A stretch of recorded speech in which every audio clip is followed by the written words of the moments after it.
Артем, ты готов? Нет. Сейчас будет 2,5 тонны разгоняться до 100 км в час за 3,3 секунды. Ну, поехали. Она буксует! Да ладно! Да ладно! Понял? Все поставила!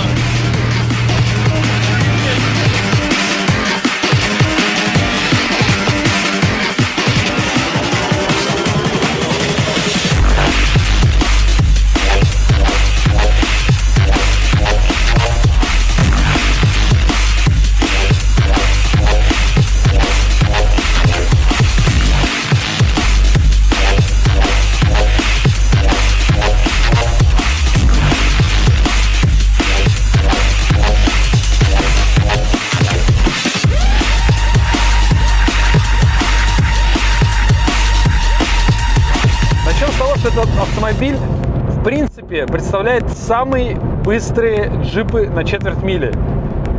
Самые быстрые из них в Америке едут четверть мили за 8 секунд. То есть ни один велик даже и близко так не едет. Это раз. Во-вторых, даже в России на трассах, которые отличаются уровнем подготовки от американских трасс, объективно, даже в России автомобили показывают 9,5-9,6 секунды. Конкретно этот СРТ без облегчения, с перешитым салоном, с серьезной музыкой проехал 9,8 на четверть мили со скоростью на выходе более 240 км в час. Это быстрее, чем Bugatti Veyron, это быстрее, чем Porsche 918 Spider, это быстрее, чем ваша любимая Ля Феррари и McLaren P1, на которой вы... Ладно, это не будем рассказывать. То есть получается, что вот этот автомобиль, несмотря на то, что он вышел в 2008 году, проехал уже 60 тысяч километров, по сей день готов приехать на дрэгстрип и надрать Veyron, Chiron, может быть, даже, P1 и Ля Феррари. То есть, в принципе, это muscle car джип. Да, приходит такая аналогия. Это очень неплохая аналогия. Это muscle car Jeep, действительно машина, которая очень быстра по прямой, но в повороты вкладывать на ней лучше не надо. Есть ряд автомобилей, тюнинг которых окупает себя на 100%. Такие автомобили, как Mitsubishi Lancer Evolution, черт с ним, давай сделаем приятное субаристам, Subaru Impreza VRX STI, Nissan GT-R, причем неважно 32 или 35. И вот SRT это один из немногих автомобилей из этого списка, который действительно окупает каждый вложенный доллар, каждый вложенный цент окупает и дает очень серьезный результат. Я на этой машине уже успел нажать газ на треть педали, мне уже стало страшно. А теперь я сейчас развернусь и нажму также на треть педали и посмотрю на твою реакцию, если ты удержишь камеру. Ты готов?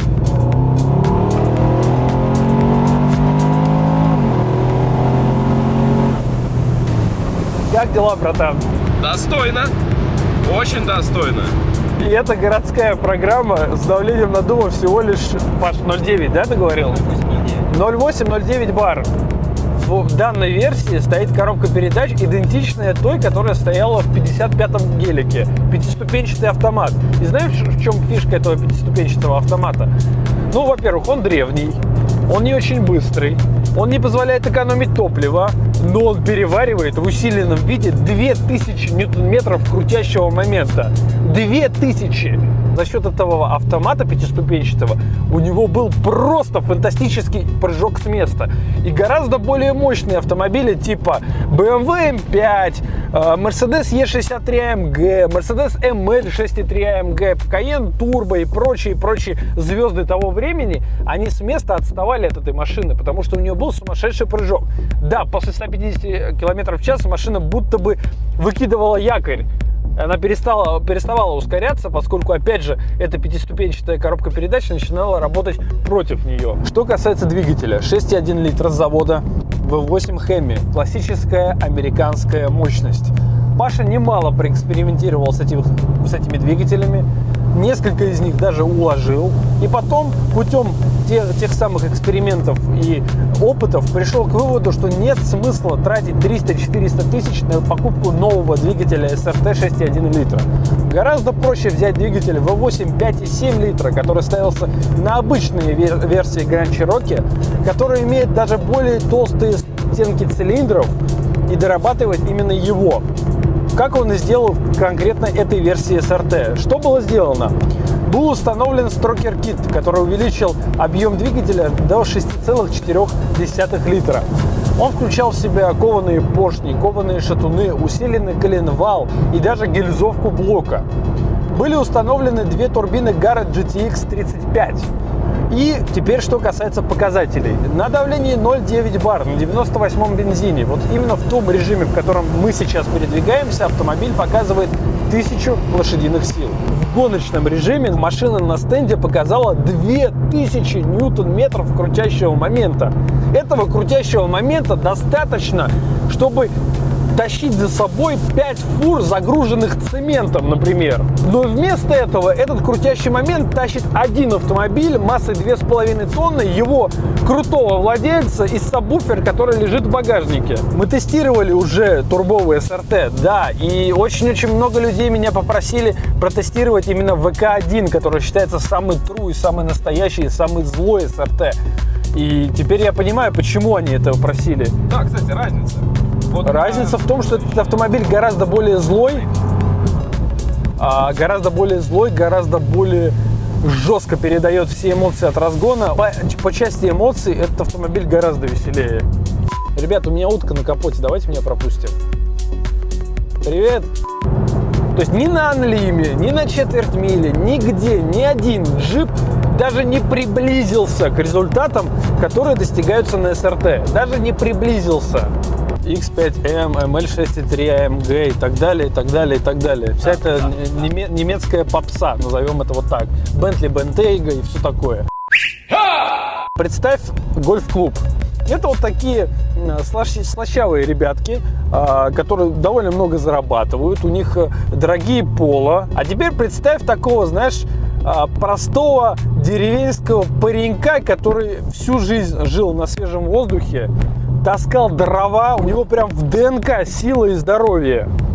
И он просто приходит, ну и как бы эти ребята на него сверху вниз смотрят, ну да, у него нет дорогого пола, он не играет в гольф, но при этом, если речь пойдет про кулачные бои, то деревенский парень намотает этих гольфистов на раз-два. А почему же тогда владельцы иксов так скептически относятся к этому автомобилю? Зависть. Абсолютно верно. Это зависть. Да, у SRT нет крутого салона, нет мультимедиа. Да вообще здесь о салоне говорить нечего. Даже вот в обновленных SRT, ну, более или менее приблизились к минимально допустимому на сегодняшний день уровню мультимедиа. В старых SRT, ну, даже нет возможности сейчас подключить телефон к Bluetooth, чтобы был понятен уровень. Но только дурак покупает SRT ради мультимедии. И только дурак ждет от SRT качества салона, хороших присосок и так далее, и так далее. Все эту машину покупают с одной целью. Во-первых, поставить громкую выхлопную систему, чтобы все тебя боялись, пугались, а твоя любимая девушка уже за 3 квартала начинала краситься, потому что понимала, что любимый возвращается с работы. А во-вторых, потому что на нее можно поставить 2 турбины Garrett GTX 35, как сделал это Паша, вдуть 1,5 бара и поехать 9,8 на квотер. Да, кстати, разгон до 100 км в час. Самый частый вопрос владельцу этого автомобиля.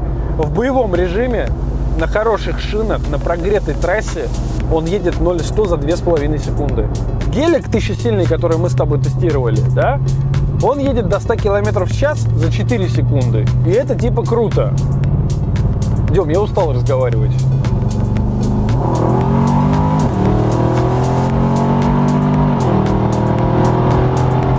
Охренеть, конечно, он едет, просто охренеть. Причем очень сильно, меня аж дух захватило немножко. Нет, слушай, вот гелик 1000-сильный, при всем моем уважении к Гелендвагенам, к их владельцу, к владельцу конкретно того Гелендвагена, это совершенно другая история. И я хочу отметить, мы только что несколько раз жестко втопили, и температура масла 86 градусов. Ни намека на перегрев. Я сейчас позову владельца Павла, попрошу его сесть за руль, а я сам сяду на пассажирское сиденье и попытаюсь испытать те же эмоции, которые испытал сейчас ты, идем. Ты не разочаруешься. Я уже точно не разочаровался. Я говорил, что тюнинг СРТ окупает каждый вложенный в него цент. Теперь давайте спросим у Автору, сколько же стоит сам СРТ, и поймем, сколько стоит полное удовольствие. Открываем приложение Автору. Марка Jeep, модель Grand Cherokee SRT 8. Поколение, нам нужно самое настоящее True поколение VK1. На Автору продается около 30 SRT 8, и минимальная цена это 990 тысяч рублей. Есть много-много различных версий. Кстати, конкретно этот автомобиль тоже продается на Автору стоимостью 2,5 миллиона рублей. Вот он.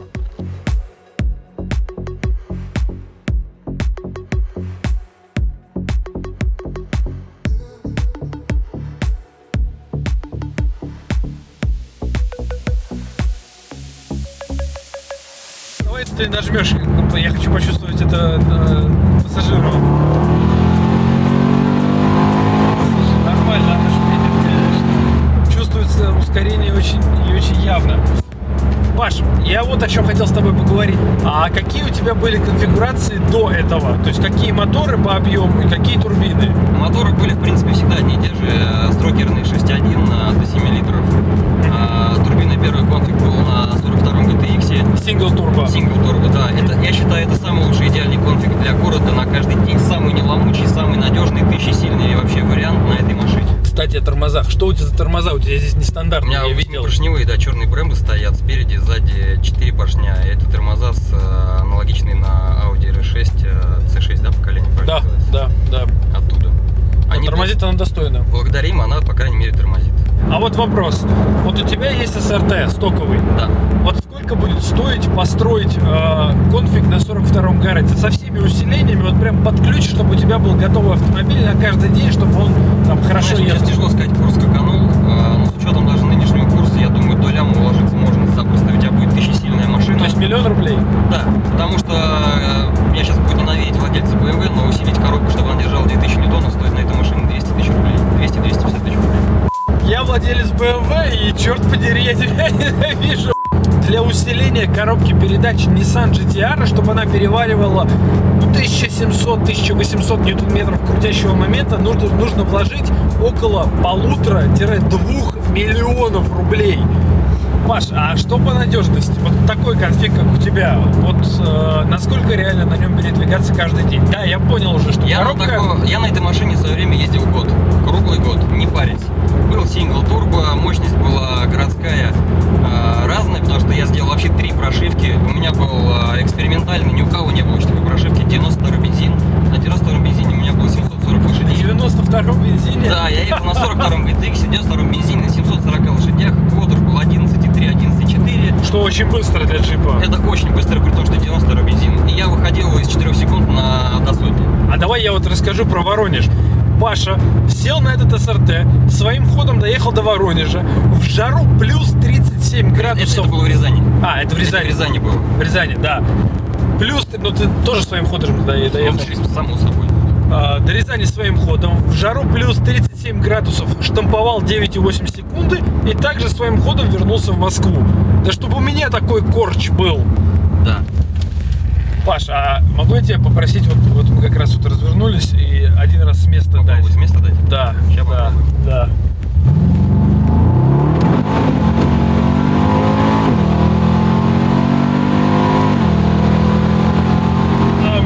А сзади пыли столько мы подняли. Это к тому, что дороги плохо моют. Да. У меня сердечко-то. Сердечко.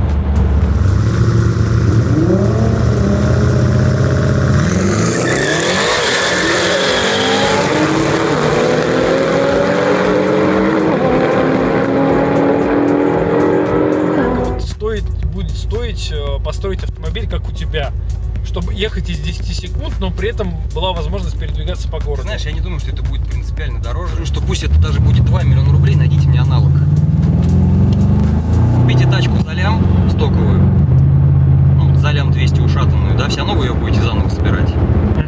И попробуйте вот найти мне, вложите в нее двушник, и у вас за 3 миллиона будет машина, которая будет ехать низкие 9 секунд. Ну вот найдите мне такую аналогичную машину.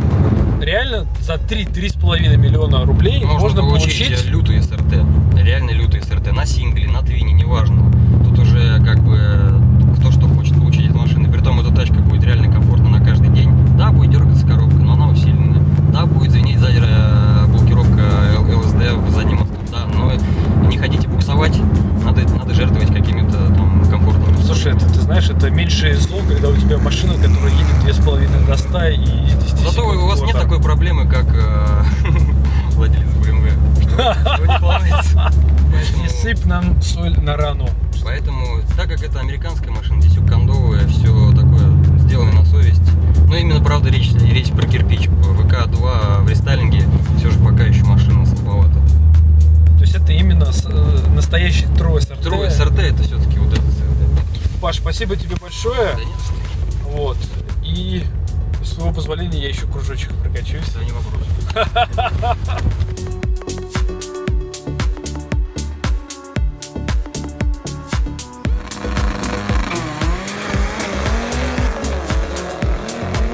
Что есть под капотом этого SRT? Ну, я как минимум вижу две большие турбины Garrett GTX 35. Вижу большой blow-off, вижу покрашенный в салатовый цвет впускной ресивер. Этот двигатель требует очень много топлива, поэтому установлен второй ряд форсунок. И как нам рассказывал Павел ранее, 470 литров в час погружной насос и еще два дополнительных топливных насоса, чтобы обеспечить необходимое количество этого бензина для этого монстра мотора. Почему салатовый цвет под капотом? Просто у владельца были кроссовки 2 года назад такого цвета, и он решил не заморачиваться и покрасил под капотку в салатовый цвет. Вот так. То есть настоящие леди выбирают сумочку под цвет туфель.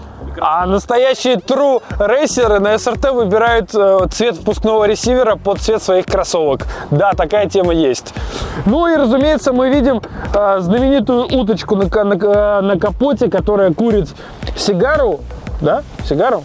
Короткая история, откуда появилась уточка на капоте. Изначально в далеких 70-х, если не ошибаюсь, был снят американский фильм «Конвой» про дальнобойщиков, которые вешали себе на капот своих огромных трейлеров, огромных грузовиков подобных уточек. Позже вышел фильм «Доказательство смерти», где у одного из главных героев на капоте его Челленджера или Чарджера, неважно, короче, американского автомобиля была такая уточка. Теперь же в Москве самые быстрые СРТ и самые быстрые американские маслкары ставят себе на капот вот подобную утку, чем показывают свою мощь и единение со всем клубом. Это был короткий тест-драйв турбового СРТ. Что мы поняли? Да, он не управляется как X5M, в нем нет салона как 6.3 AMG, и внешне, может быть, он скромнее, чем Cayenne Turbo. Да и к черту, он самый быстрый джип в мире. Конкретно этот SRT один из самых быстрых в России, 9,8 на четверть мили. Кстати, напишите свою версию расшифровки, что такое SRT. С вами был Гурам, вы смотрели DT Live. Подписывайтесь на наш канал, ставьте лайки, пишите комментарии и до новых встреч!